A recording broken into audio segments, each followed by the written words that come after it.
Hey, my name is Launders, and you're listening to TCR.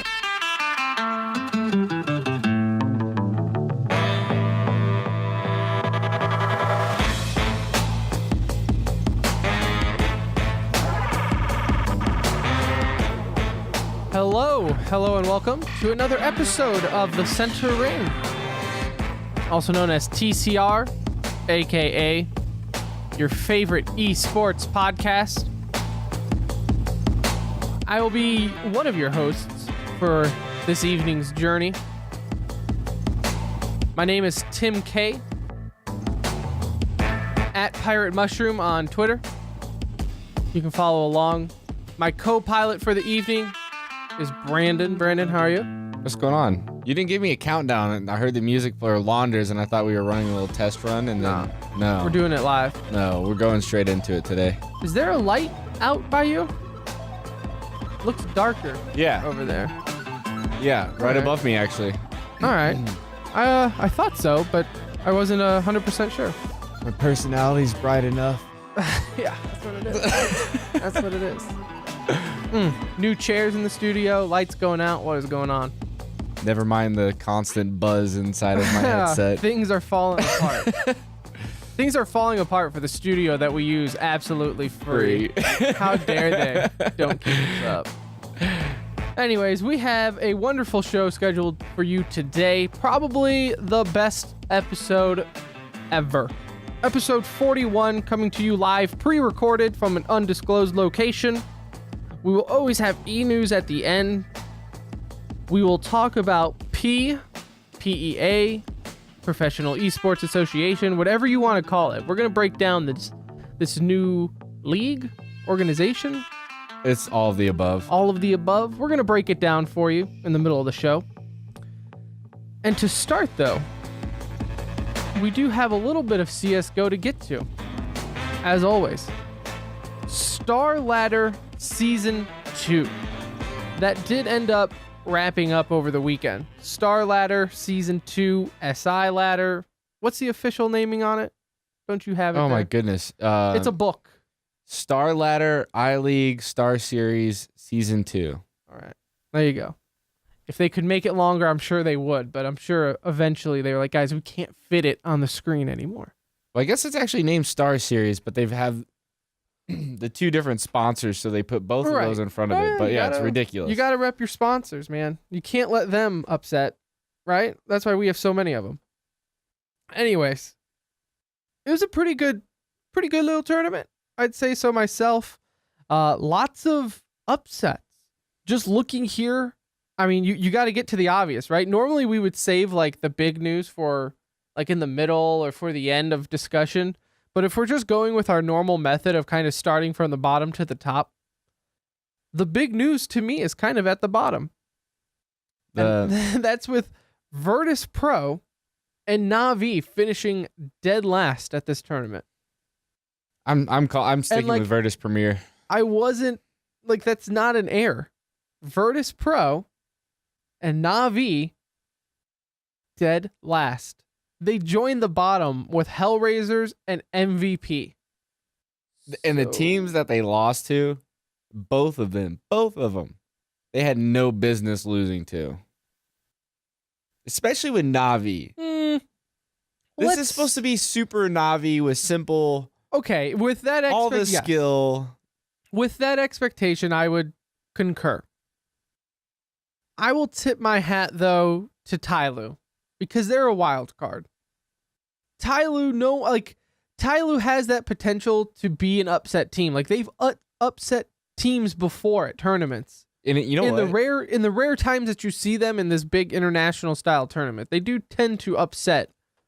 It's kind of interesting because it always seems like it's their first match and they win upset, and then the next match they just can't compete with the teams again. Like, people are like, oh wait, we actually do have to pay attention to these guys.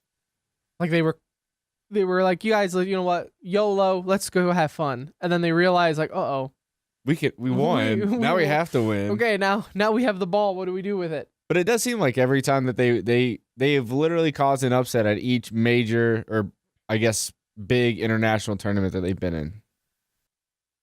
They always cause a splash, right? They're always at they're always in the headlines at one point in the tournament. Yeah, but then you for never a team hear. You don't see very. You're right. I think you were just about to say we don't between the tournaments, you don't hear anything about them.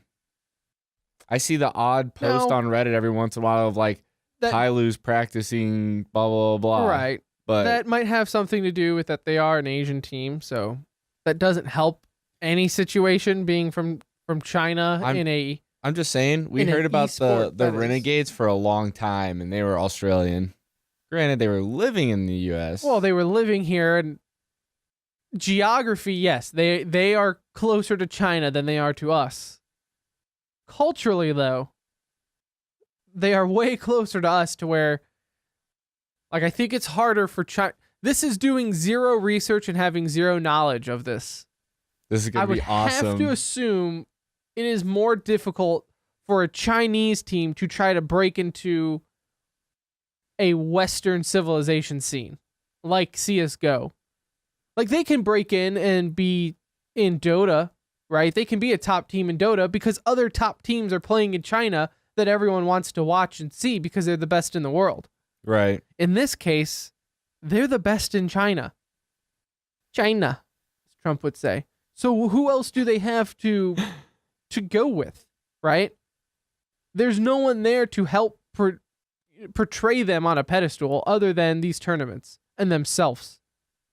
It also helps so that this was actually supposed to be this tournament was actually supposed to oh, hold up. Am I wrong here? I guess I read this wrong. It was in China. Is moved from China to, oh no, yeah, I was right. Okay. It was supposed to be in China, this tournament. Okay. And it was moved to Ukraine. Because? Is there any reasoning? The G20 summit, which you probably have a better idea off your head on what that is, because you pay a lot more attention to important things. G20 summit, I don't know. You know what the G20 it is?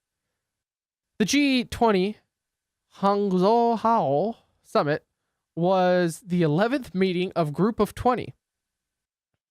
And that was going on in China, so they moved it from China to the Ukraine? They moved the StarLadder, yeah. Yeah. They did not kick out the G20 summit with the likes of what appears to be important people. I was going to say, those headshots suggest that they're government employees of some kind. I honestly know who any of these people are, but they have a lot of presidents and prime ministers behind their names. So you know what? I'm going to assume... You know what? Esports, that's disrespectful. It's up on the rise. Did they not know? This is esports. Well... They need to respect it. I'm totally kidding. Fallen wasn't there, so I guess they felt like they could disrespect it. I thought esports was on the up and up, but apparently prime ministers and presidents, they take those priority. Jokers. So they double booked. Ouch. But anyways. That explains really why there's matter. 2 Chinese teams there. Then. Yes. Right. That explains why. And what would normally never have a Chinese team, if it's going to be in China, you got to give tip of the hat to them and give them 2 roster spots. Also, though, you had Fair wasn't in it for SK, who decided not to attend because of that.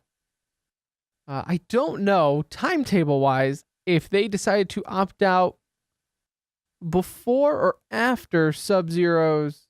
Sub-Zero's... Cold-Zero's tirade against gays and teammates. Gays and Showtime, not teammates. It was just Showtime he was going after. How can I just piss off a lot of people at once? I don't know if they dropped out before or after. I'm sure there is no way that we could do the research and find that out. But then you had Envious. They were using a sub. Sixer was a stand-in for NBK, who was unable to attend the event. Liquid and Fnatic dropped out, which is why Hellraisers and Godsent came in. You have Heroic, who was Team X, which was old SK. And then, if you recall, this was like recent, in the last 2 weeks, Optic Gaming beat Cloud9 to qualify for this tournament, but they ended up dropping out, and so did Immortals, which is what allowed Cloud9 and Flipside to get in.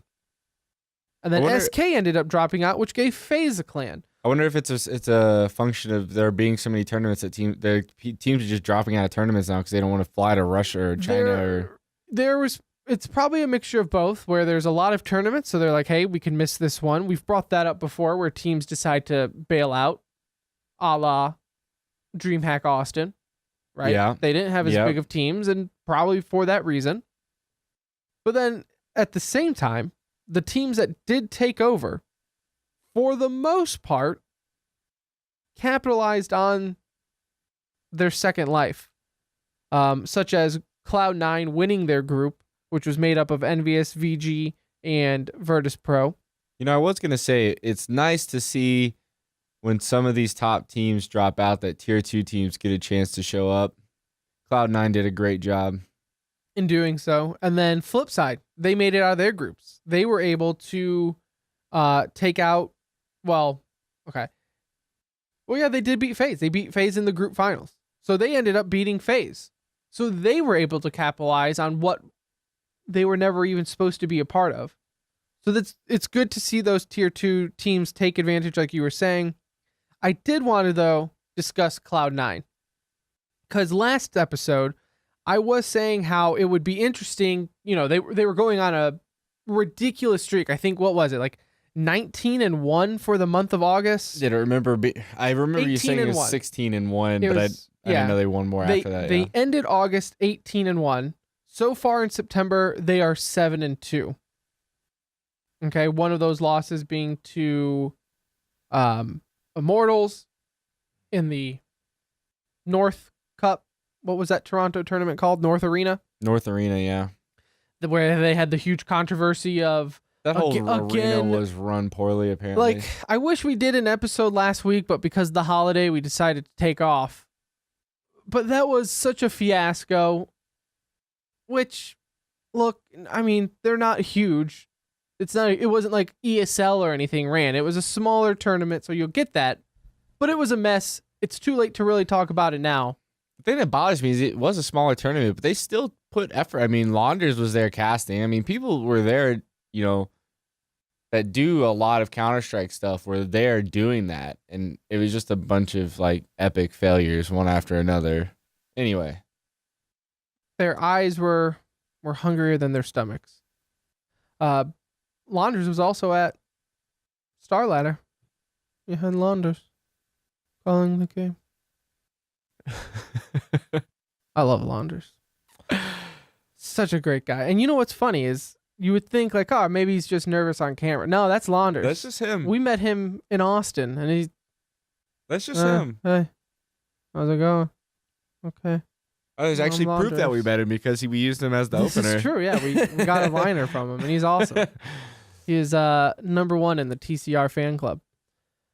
But nonetheless, so Cloud9, going back to Cloud9, 7-2 so far in September. So continuing that streak of doing really well so far to the point where HLTV, in the way that they sort their rankings out, they're in the top 5. Right now, Cloud9 is in the top 5 according to HLTV, which seems to be the majority go-to for rankings. They ended up, like I said, really taking their group without any issue. They beat Envious 16-8. They beat VG 16-4. Call it a night and move on. Then they ended up meeting NIP in the semifinals. Okay, because they beat Flipside 2-1 in the quarters. And this is where it all kind of fell apart. I was watching this Sunday morning, very, very early. But this is where it kind of all fell apart to Cloud9. Remember how I was saying last week, it's going to be interesting to see how they play in an international tournament again, because really their month of August was beating up on NA teams, which for the most part are all pretty much tier 2 teams. Yeah. Right? Like even Immortals, albeit can have moments of really goodness, is a tier 2 team. And I told you this yesterday, that Ninjas made Cloud9 look like Cloud9. I'm not even sure. Yeah, I'm not even sure it was ninjas in general. I'm really Get Right apparently decided he was done messing around and wanted to play. I mean, in the match with Nip, not a single Cloud9 member was positive, right? The closest thing you had was Automatic, who was -3 with a rating of 0.91, all the way down to Skadoodle, who had a rating of 0.69. Like, that's not acceptable for a pro level match. Get Right, on the other hand, went positive 22 and almost dropped 50 kills on 2 maps. He was at 49 and 27 over 2 maps. I mean, it's not even like they didn't even make it to Overpass. Dust 2 is kind of a toss-up. Cloud9 had been winning a lot of matches on that one. Cobblestone was an odd pick for Cloud9. Yeah, like, they have a lot better maps. And, even in a post-interview, that question was brought up to, I believe it was Shroud, or maybe I saw it on Twitter. Either way, Shroud was saying how overall they were very frustrated. There was bad communications. The map pick wasn't really what I guess the game plan was. So it looked like old Cloud9, right? Where once they lost that momentum, there was zero leadership in game to try to adjust it. And especially on Cobble, man, Nip was in full control. They won Cobble 16-7. And I mean, it was never even like a question of if this was going to happen. By halftime, you could just see the look on Cloud9's face that it was done. Like, it was a formality that they had to continue playing because Cloud9 was done. It was over. They were tilted. They were frustrated. And we all know that when you are frustrated, it kind of just goes out the window. For whatever reason in esports and video games in general. Do you remember if they ever took a timeout at all? A tactical timeout? I mean, I have to assume they did at some point, but I can't remember. Yeah, I'm sure they did. I don't recall offhand. There's no reporting on that. So I'm sure they had to have taken a timeout because, like I said, it wasn't even close to being it wasn't even strategy. It was full momentum. Nip was winning on full momentum, and afterwards, whoever the stage host was, some Russian Ukraine guy. Keep in mind, it might have sounded belittling that I just said that, but he was actually really good. I enjoyed him. He was interviewing, I believe it was Freiberg, and basically he asked Freiberg, he was like, hey, after the match, you didn't seem that excited. What was the deal? Like, you just look kind of normal. You almost look frustrated. And Freiberg kind of danced around the question, and the host was like, okay, well, let me ask it again differently. Why aren't you happy? Which I'll give that host credit. Like, so most hosts or interview people, like, when you ask a question and you don't get the answer you're looking for, you're kind of like, all right, thanks, bud. I'm just going to go ask a different question. But this guy was not hired for his looks. All right. He was asking the hard-hitting questions. And he asked again, and Freiberg was like, I mean, this is nothing to us. Like, we've been here before. Which I guess it was the first time they've played Cloud9 in like a year or something crazy like that. I was not aware of that. So they were saying, at first we were maybe worried because they might have new looks that we haven't seen, but in the end we've seen it before, and we're not here to win the semifinals. We're here to win the finals. It's nothing that big a deal to us. So they definitely backed up their words in the finals because they met G2, who ended up being Dignitas in the semifinals. Which that was, again, just a very not really eventful semifinals. G2 won that. So in the finals, you had Nip versus G2. G2 never dropped a map this entire tournament. So going into the finals, you had Sadakist and everyone was saying like, oh, this is, Nip is stealing this one because they were playing really well against G2. In fact, on the first map, Cash, they won 16-7. Okay, they were pulling out some old school strats. Like in the very first pistol round, Nip went super aggressive. And it caught G2 off guard. And they were going off and saying how, I can't, this is going to be, Nip's tournament to steal. And I mean, what do you constitute stealing a tournament? The first premier tournament ever won with somebody as a stand-in. So are we weighing Michael standing in for Pith? I mean, for Pith, I mean, that's being that big a deal? Just for strategy purposes, I think it's a big deal. But when you run kind of basic setups and you've got guys like Forrest and Get Right that are just and he's played going with ham. you before. Like he used to play with those guys, so it's not like going in super cold.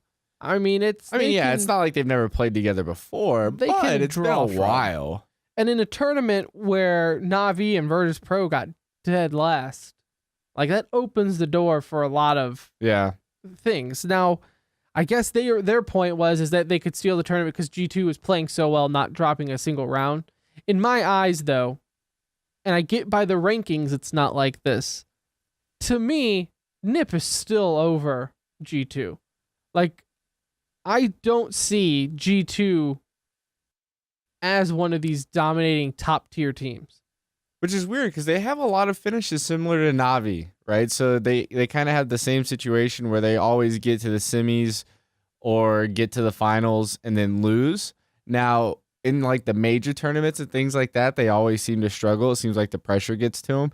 But remember, just a little while ago, they were the only ones that were able to beat SK several times in a row, which I'm sure boosted their rankings. Well, and they're still number 3 on HLTV. Yeah. Which I'm sure is benefiting from those wins against SK at ECS. Yeah. But for me, and I guess I still feel like those wins, I mean, remember they shot up, much like Cloud9's doing, right? They had a really good couple of months, shot up in the rankings, and that's going to keep them there for a while. But in my mind, I still think G2 is a very beatable team, and I would definitely put NIP or Na'Vi over them. I agree. I view G2 the way I view Virtus Pro, which oddly enough is number 2 and 3 in HLTV's rankings. I do not see them, like if you were listing the teams, I would not put them at number 2 and 3. We should do that. Let's do a power ranking one time. Only because of what do I want to say? The potential to beat them? Does that make sense? Like, I don't view them as a top-tier team. Like, they're not a lock. You're talking about G2, right? Or Virtus Pro. Yeah. Either one. They're not a lock-in team for me. Like, you always have to think and be like, okay, so what's the situation here? First off, what's on the line?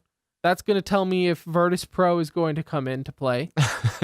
Is it a LAN? And how big is the tournament? How many people are going to be watching? I don't know. Now that Fnatic is shuffled around and moved over to Godsent, and they did not play very well. Not terrible, but not very well either. Wait, actually, they didn't even make it out of groups, did they? No, they didn't. They didn't even make it out of. All right, so they did play terribly. I mean, the only team I can think of off the top of my head that I would call a lock is SK. And maybe that's why these other teams like Cloud9 or VP, G2. Maybe that's why you see them at these higher ranks, because there's been that shuffle there. Yeah. The European quote unquote shuffle is helping out these teams that weren't a part of it. Which helps for a lot of, whatever site you're looking at, it can help the rankings. Because every site does their rankings a little different. We kind of look at HLTV to be the main one we look at. But overall, NIP dominated in the finals, took it 2-0. You have G2, the only person that even went positive was Scream. Everybody at least broke even on NIP. Exist going 37-37. But it was, no point of return. Michael Lele stepped in to fill in for the op role. He came in swimmingly, and now, of course, everyone is saying, well, when are they going to sign Michael Lele back? Which can Pith entry frag? I mean, if he's got the skill, he might be an upgrade over Freiburg. You know how they say in football, like the worst thing that can happen for a quarterback is getting injured and then the backup performing well? Yeah. That is by far more of a concern in esports. Well, yeah, because people are willing to change their team at the drop of a hat. And one good tournament. Yeah. I mean, you kicked him off for a reason. Remember this. Looking at you, Team Liquid. How many roster changes did you have in like 4 months? I mean, you get kicked off a team for a reason. Then you go back and fill in. And then all of a sudden you win one tournament. And it's, look at Adren, right? They didn't even win. They got the semifinals. They kicked off Adren, brought him back on, did well for a tournament. We were like, okay, Adren, come back. And then he started performing poorly again, which was something that they already knew. This is why you got rid of him in the first place. Stick with your guns. You were right the first time. It's okay. It's okay just to admit that, you had a good run. We had a good thing going, but it's time to go your separate ways. It's okay. It's okay. But guess what? They can't really go their separate ways too much anymore. Because why? Now there's a whole nother league or organization that these teams need to worry about. Expert transition. Yeah, but now it's not though, because you called it out. So you just threw a wrench into the system. But that's okay. Because now there's a whole new organization, league. I mean, I say governing body. I say association because the acronym has association in it. We're talking about P, of course. PEA. What is the word? What's the word on the street? Name. The acronym is awful. I will give you that. It's an awful The name. acronym is awful. The actual name, the Professional Esports Association, is good. That sounds very good. The acronym, okay, I'll give you that. Sure, whatever. But moving on, the actual thing though, what is it? Because you read the press release. I actually have it up in front of me just in case. Whoa. September 8th, it was announced the Professional Esports Association launches with quote-unquote top North American teams. Those teams are, we talked about one of them, Cloud9, Team Solo Mid, Team Liquid, Counter Logic Gaming, Immortals, NRG, and Complexity. So these teams have banded together and created something very, very, very, in my opinion, almost nearly identical to the World Esports Association that ESL announced probably, what was that, like 4 months ago, 3 months ago? I can't remember because it came, like this real big like riot. It came and went so and then fast. Nothing. They shut their Twitter down. No one's heard from them. It is another association focusing on CSGO specifically that is attempting to regulate the ecosystem that the teams are in. They are doing it. The structure is slightly different from what you have with WESA. In that the Professional Esports Association is not only helping to regulate the tournaments and like the load that the teams have, that the players have, but they're also introducing their own league that they have full control over. The teams? Yeah, so the Professional Esports Association is starting their own league that they have control over. So help me out then. So E-League, any ownership? There's no ownership in E-League. ECS is the only one. Part ownership. ECS is sharing part ownership with the teams. But this is fully team owned.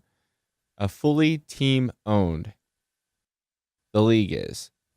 I don't really see it any different as WESA and ESL Pro League. But now there's a lot of people saying though it is. So, because when it was first announced, everyone was saying like, oh, this is great. From what I saw. But then the first thing that came to mind is, aren't we all against this? Like, weren't we just complaining about how WESA is here to ruin esports as we know it, and all these owners own several other things, and they're all part of other organizations and everything here? Weren't everyone as a community just about to riot about ownerships owning too much? Yeah, and if you even look at so I've compared it to that from day one, but you actually just saying the word riot, everyone complains about Riot and the way they govern the teams and stuff like that in the LCS, right? And this is the same situation as you have this governing body that's going to take over, it's going to create a league, and it is eventually going to try and lock teams into the league so they can't compete elsewhere, so there's no competition. Teams have even more incentive to do it now. Players do too. Is Renegades a part of this? Are they on that list? They are not on that list right now. Okay. And SK is not. And that's, SK is not, but the Immortals are. But see, so SK is technically a European ownership. Right. That might be why they weren't included. Right. Okay. So that might be a technicality on why they're not. The biggest difference between this and some of the other associations that have been announced is they actually already announced profit sharing or splitting amongst the participants. So essentially what it boils down to, and this is worded very vaguely, and I kind of keyed in on this and talked to some people about it from the beginning. It said that the profits are going to be, or the revenue, is it revenue or profit? The profits are going to be split 50-50 between the teams and the players. Okay? 50-50 between teams, organization and player. And then it goes on to say that the casters for the Professional Esports Association League are going to get the same share as a player. So and that stands out to me so much. So I made the joke of, well, this is why no one's bitching about this, because all these casters and some of the voices of the community, heads of the community, all of a sudden are going to make just as much as the players. Right. So, and I talked about this with several people. Of course, they're not going to badmouth this. Yeah, this is what kind of irked me a little bit about it. So you have 7 teams, right? You have 7 teams that take 50% of it. So this is the organization. The teams take 50% of the profits, and then you have 7 teams and then you have the players of those 7 six teams. people, right? We average a coach say like 5.5. Right. I would just say 5 to make it easy. 5, yeah. Pull on the players plus 4 casters. That's a conservative number, I think. So you've got 50% going to 7 teams, and then you have 50% going to 39 individuals. So those teams and those casters are making money off of it, but it's significantly less than what all the teams are making. Correct, it looks fair. 50-50. What's the big deal? This is as fair as it can get. But you're saying, okay, it's fair that it's like, but it's not fair in that it's like this is split up much larger amounts. I'll tell you where I have a problem with. Okay, all these people are saying, well, the integrity that all these organizations, how they're multi-owned by different people or investors, however how can we trust them? And now when you have casters making as much money as players, let that wrap around your head that there are casters now making as much money as the players who dedicate every minute of their day to doing this, for competing and going through the ups and downs and the BS of it to be a professional gamer, is now making as much as the casters. And you want to talk about biased opinions all of a sudden? If these casters are all of a sudden going to be promised as much as a player, like, who's to say that the paycheck isn't swaying their opinion on one way or the other? And I'm not saying that's human nature, right? You're gonna go where the paycheck goes.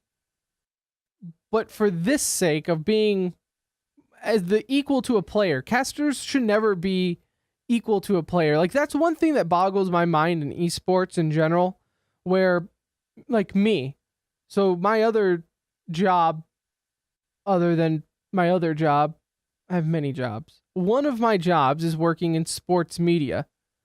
And there is always a very fine line. Like, all the teams, all the franchises make it very clear. You are the media, we are the team, right? Like, you have some friendships. I say that very loosely. You have acquaintances with some pro players. You know, they know your name, you know theirs, you might have their number. But it's still very clear, like, you're just not going to go have a cup of coffee with these guys or feel like you are part of that scene. Like I would never, like I talk to professional athletes on the regular. I would never consider myself part of their scene at all because it's very clear I am just the media. Like you understand, like I don't actually fit into that ecosystem. Exactly. Yeah. And yet in esports, I don't know how it got this way, but we view the media as part of the scene of esports. I don't have I actually had to talk about this with Room on Fire. They recently, a couple weeks, announced signing a couple more casters, and I'm pretty sure that company now, Room on Fire, has under contract like 6 of the last people to cast a major for Counter-Strike. And Room on Fire was started by Anders and Similar. And it kind of bothered me that at the same time that everybody's complaining about people gathering all of these teams up under one company umbrella, all the ownership stuff, that you have this company that now owns all of the casting talent. And for a lot of the, I guess because of how fast the teams fluctuate through people and players, and like players come and kind of go, and it's all very quickly, that casters start to become like the only steady presence inside of the scene. And that's why you have people that are just so fanatic about Similar and Anders and Henry G and Sadakist and James Bardolph and DDK. Like they have a legit set of fans. Great for them, right? But I feel like the more that they consolidate themselves into that group of the inner circle of casters, the harder it's going to be for people to get in. And I don't understand why people aren't upset about that, but they're upset about WESA trying to sign exclusivity deals with teams. I don't get where the disconnect between the two is. On the same page. It's like it's the same thing where people are mad about it on one side, but then okay when people they like do it. And that kind of drives me crazy. I see it a lot recently going on. Well, and also comparing WESA to PEA, like look at how the news broke for each one. PEA or P, what are people saying on the streets? I hope it's PEA because P is just not good either. I don't like P. I like PEA. So PEA announced it officially through a press release and everything there. People got to read it, kind of understand it. They were very on top of it when they announced it. WESA was essentially announced from a dude who posted a picture who printed the poster on Reddit. Yeah, that was awesome. I remember and that. And then instantly everybody freaks out because they don't officially know what it is. Like WESA never even had a chance to come out and say what they were trying to do before people already made up their minds on what it is that they were doing. Yeah. And that goes down to fans, writers, content makers, everybody across the board had their opinions on WESA before they really even knew what it was. Yeah. WESA never had a chance to prove themselves to the community because people have already written them off as the devil who is trying to ruin esports by what I would say trying to unify a hand-picked set of teams. And which to me is not a necessarily bad thing. And this was actually founded in much of the same way that WESA was. I don't know if you saw Richard Lewis tweeting out immediately after it was announced, was tweeting out like, finally, I was wondering when they were gonna say something. The same stuff that went on with WESA happened here, where you've got teams meeting in closed door meetings to discuss creating this association. Which was one of the huge things everyone had an issues with of why were you trying to hide it? Yeah. WESA, why weren't you just being upfront and telling us?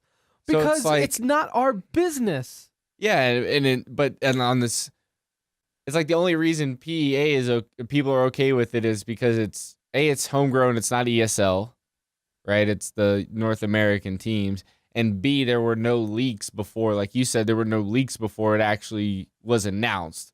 So no one had the opportunity to form an opinion before they were able to open their mouths about it. I promise you, if PEA was leaked prior, it would equally have been viewed the same, because on the surface, there's no telling on what it's going to be in the future, but on the surface, PEA is the same thing as WESA when it comes to a group of organized teams who have ownership in this governing body. Correct? Am I wrong in saying that? No, you're right. No, you're right. So why all of a sudden people are okay with one but not the other, but then they still want to throw a fit about Virtus Pro and Fnatic and SK all being intertwined with same ownership is ridiculous to me. I just think sometimes people need to take a step back and just think for themselves sometimes. Because there are some voices that can sway public opinion pretty dominantly before anyone even knows what's going on. Yeah. Okay. There's people who like to make stories out of nothing just so they have something to talk about. This, though, is the same exact thing as what everyone's throwing a fit about. Yeah. I don't know if it's because it's North American, they don't have an issue with it. It even says right on the press release that they're aiming to be the NBA of esports, which is, I don't understand. What's the tie with the NBA and esports? Can I give props to them, though? They're not shooting for the NFL. I think people have given up. Like, look, the NFL's pretty big. Let's tone this. The NBA and the NHL, though. I mean, you have all of these NBA players that are now investing in esports teams. Like, I mean, Shaq is NRG. That's pretty synonymous now. Richard Sherman plays for the Seattle Seahawks. Said he is looking to get more involved. Well, and then you had the guy that played for the Detroit Pistons, bought the Renegades. He's now playing for the Celtics. I can't even begin to pronounce his name. You called him the Viking when I pasted his name in the Discord. Yeah, do you know why I called him the Viking? Because he's Swedish descent. Because I can't say his name. Yeah. So that's why. That's why. But he just bought the Renegades and relocated him to Detroit, and then they went on to beat, I think, like Fnatic they went on to beat Liquid and Cloud9. Mm-hmm. And Richard Lewis just came out, like a month ago, came out with a video. Very good, by the way. But it was talking about franchising in esports and the pros and cons. I feel like most people swing the way of it's a con because the word franchise is scary. I would love to see a local Dallas team. So here's the thing, though. City names, they're not like copyrighted or anything. Like anyone could throw the name Dallas on anything, right? And like the city's not going to sue you for using their name. That's basically what the Renegades are doing with Detroit. There's no official tie-in. It was a dude from Detroit bought him and decided to throw in Detroit. But where do people like that's gonna start somewhere? Like, do people just think he threw Detroit on there for the sake of it looking cool? Like, no, that's probably the first step to seeing an actual team tied to a city. They're probably going to advertise more and more in Detroit.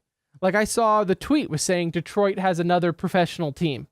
Like, they are marketing this as Detroit's team, a new professional team for the city, as if any other team was moving to the city. That's how they're marketing it. So don't be surprised later on if you start seeing more and more Renegades or ownerships take that way. I think that would be a great way to market teams too, like you said, like they're doing.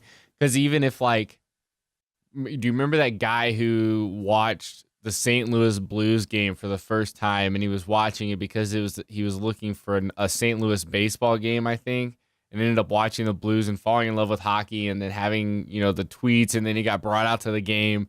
Like, the only reason he ever did that was because it was the St. Louis team, right? I think that's a good way to help market some of the teams, and it'd also be a great way to get people behind the teams, like, and rooting for the teams and not rooting for the players, like you saw when LG or the country, the roster left for LG to go to SK. Beat down by the nationality tie-ins in esports. Yeah. Completely and utterly beaten down with it. At the StarLadder, you would seriously, on the main stage, you would see this. Nip would win. On the top screen, it said Sweden, and on the bottom said Ninjas in Pajamas. Like, right. I honestly shouldn't care that they're from Sweden. Stop marketing it like Sweden just won this tournament. This is why any type of World Cup tournament in esports is dumb. Because every tournament turns into a World Cup. Every single one. Yeah, and that might be why you don't see a whole lot of teams that dip into pools from other countries, players from other countries, right? So you saw Liquid do it, and everyone still chanted USA when Simple was on the team, which is fine. I feel like that's normal. Like that's probably what it should be like. Same reason why, you'd sing the national anthem at a Stars game when half the people are Canadian. Right. It's just what you do. But we digress. Franchising, one thing, just as I want to touch on this with franchising, is one thing Richard Lewis was mentioning, though, and I agree. The issue with it is it would be silly to market a team around one city when everything's done online anyways. Yeah. And half these teams live in California. Now, I don't know the advantage. Like, they could just move their team to Texas, right? Like, if Mark Cuban all of a sudden did buy a team, what's stopping him from putting a team house in Texas? God, Cuban, do it. Tax-free state. I want to see a Dallas team. It's central located, right? Central time zone. You can fly out anywhere. As long as Steele is on the team, I'm going to root for him. Yeah. What if Dallas gets Steele? I'll move. Okay, so here's another thing, though. We're talking about PEA and WESA or any of these organizations trying to create a governing body. Are they planning on, trumping Valve? Like, they want to sign all these teams to these, but what are they going to do with, ESL? ESL has control over the majors. Most of them. Well, I mean, you saw that slowly going away, though, with MLG getting the major here in Columbus last year. Okay, but that's what I'm saying, though. It's not like Valve is giving it to one organization. It's not like, okay, MLG, you are now handling our majors. Like, Valve picks and chooses their majors with no real rhyme or reason. Yeah, and I could honestly see Valve, because Valve has, especially with Counter-Strike, it's not the same with Dota, but with Counter-Strike has wanted to be hands off for a long time. I think if Valve saw an organization that was doing right tournament wise and for the players and stuff like that, I could see Valve saying, "Go for it. We'll step away. No more majors. You have the prize pool under control. You have the teams under control." So going completely away from the major system and going more towards just a league playoffs system, and Super Bowl. Yeah, but on the other hand, you could see it go the other way where they keep awarding the majors to whoever, and all these associations just say, "Oh, you guys can go play in this because it's the biggest tournament of the one of the big 3 tournaments of the year." I would love to see. I would love to see WESA for Europe and PEA for North America, and I would love to see that type of split to where you kind of have their own leagues going on each side, and then what's from stopping them from doing a major tournament towards the end of the season? You have people qualify for this international tournament. They could call it I was just throwing it out there, but the international. Maybe they could just call it that. Pretty genius. Yeah. So I don't know. Well, I guess this is one where we just have to chalk it up to the very generic time will tell. Because the more and more that gets released over PEA, I guess the more and more you're going to see if people really are pissed off about it, or if they're just gonna. No, they're not gonna be pissed off about it. See what happens. They already weathered the worst of whatever storm there was going to be. So yeah, we'll just have to see. There's really no telling with these. There's no telling what's gonna happen, because every time a company says they're gonna become the next NBA, the next governing body, the PEA is already at a disadvantage because they're the first. So they announced a very similar setup to what E-League is offering, which is 2 10-week seasons a year. But E-League is already putting more money in the prize pool than the PEA is. Downside for E-League, who PEA has not discussed any kind of participation agreement with. They have with ECS. But it's the teams. It's, PEA is the teams. So if you have the choice of competing, if your team is going to compete in the E-League or is going to compete in their own league, you're going to probably want to pimp out your you're league. going to compete in your own league. Yeah. We'll have to wait and see. We're in a battle between too many that's tournaments. already the fourth league. We got what? Season. E-League, ECS, E-League, ECS, ESL. You have the PEA, StarLadder, ESC or CEVO, which is the American version of the ESL or ESEA. So it's that's five. That's 5 leagues that people already participate in. Then you throw in iBuy Power Cups and majors. North Arenas and majors, and it's never ending. There's a reason that we can do this show every week. So maybe we should stop complaining, but I would love to see more of a season-long thing with stability. That's all I want. Right. Just something, man. It's overwhelming to watch. Stop announcing things and then completely abandoning the idea. Because even look at ECS. Remember when ECS was announced, we were like, oh man, part ownership. This is where it's all beginning. And what, a year later? Almost a year later, it's turned into any other. I don't think teams. Tournament. ECS really tried to do right by the teams. I think we're the first ones to really try. But I think ECS also kind of dug their own grave by showing teams that you could do this, and teams just did it themselves. Teams are like, wait a minute, why don't That's a great we idea. just make our own? Let's move on to E-News though. That's enough PEA for now. Maybe we'll touch on that in another episode. E-News. I'll start here. So remember how EVO, they announced that they're going to do EVO Japan?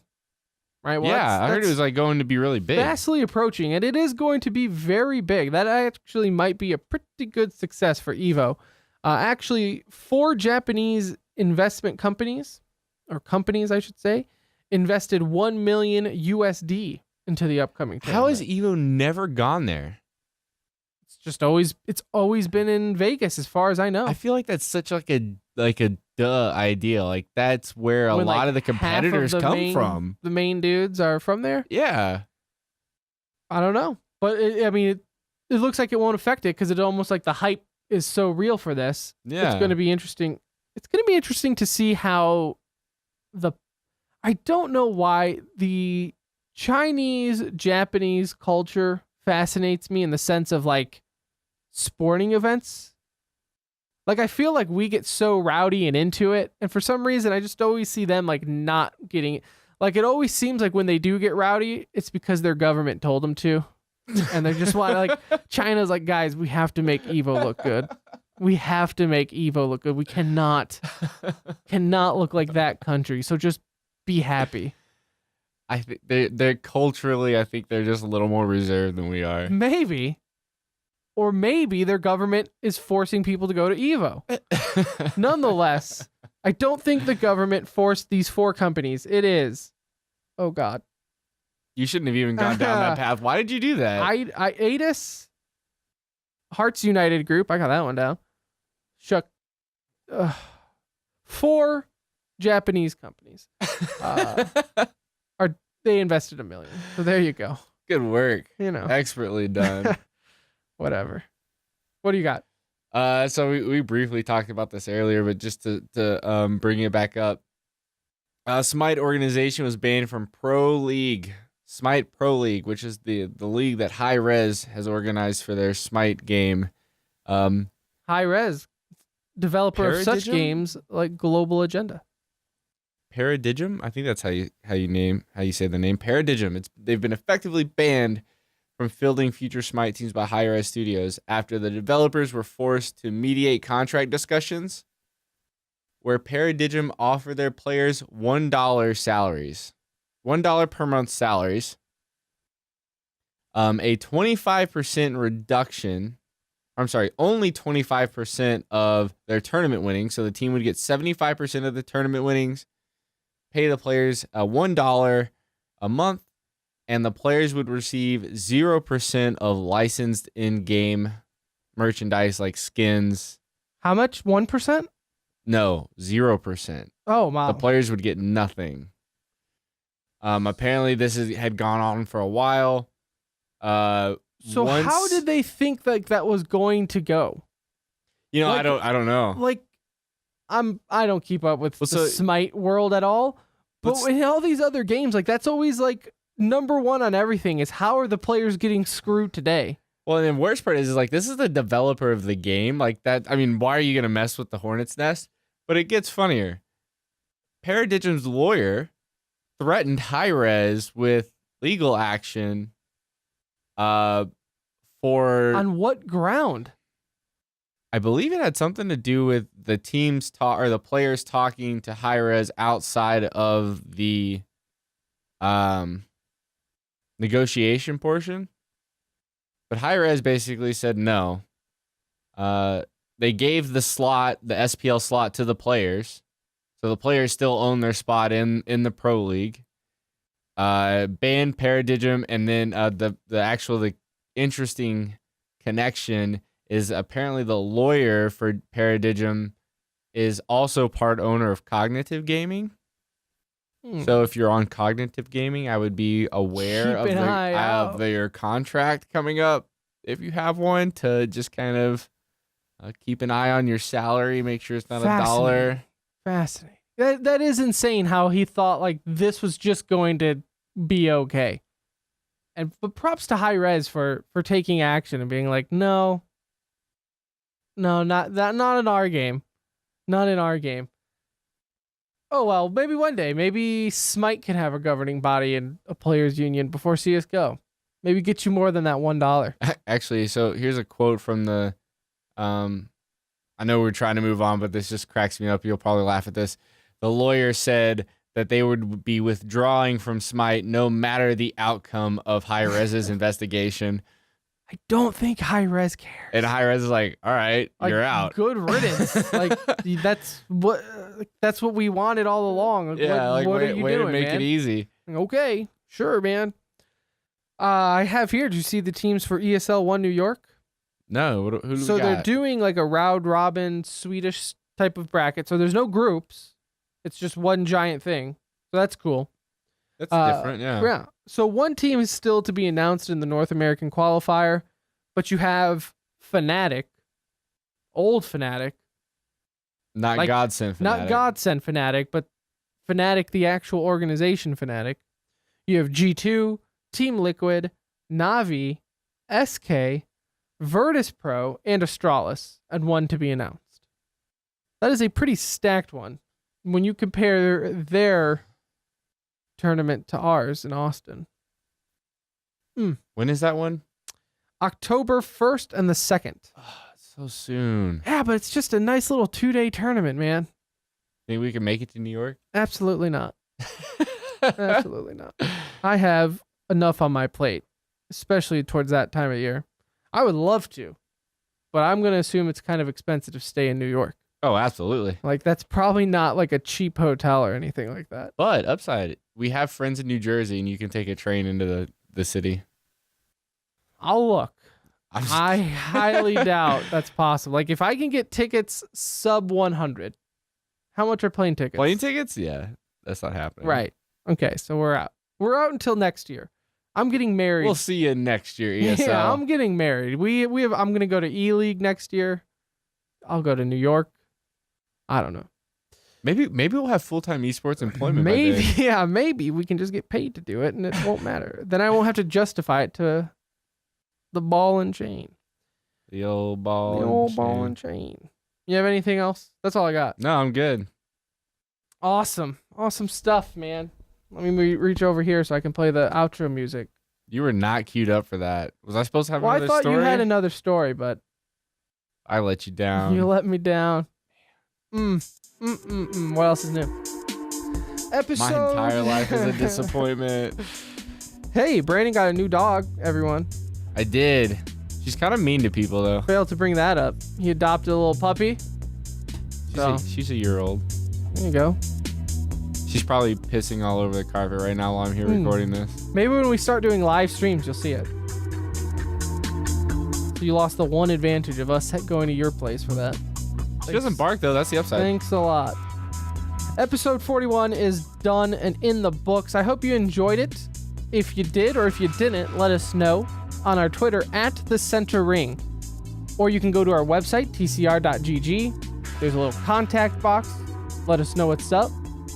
We'll also have all of our links to the Twitter, YouTube that's rarely updated, everything on there. I think it might even show our Instagram that I posted to twice. Oh, we do have an Instagram. I'm not a social media hub. Twitter's about where I draw the line. No Snapchat for me. We have a TCR Snapchat. It'd be a total waste. It would be very... so here I am at my computer again. It's like, hey guys, watching esports. Right. Turning the camera around. Anyways, you can follow me on Twitter at Pirate Mushroom. Brandon is at Brand. Any new? Right? Still, yep. Still haven't changed it. We will be back next week. Talk a little bit more CSGO. Maybe some Overwatch if anything happens in that. Who knows? There's always breaking news after we post the show, so I'm sure we will discuss that. But until then, thank you so much for listening. Again, the website is www.tcr.gg. I think we are going to get a show Discord up and going. Make that public. So just join that and be cool. My one request is just be cool. Well, you're welcome to join, make fun of us, give us suggestions for e-news if you have a story you want to share. If any of our personal friends say anything, just ignore it. They're idiots. They're idiots. Don't take it personal. Anyways, thank you so much for listening, everyone. We'll be back next week for episode 42. Until then, take it easy.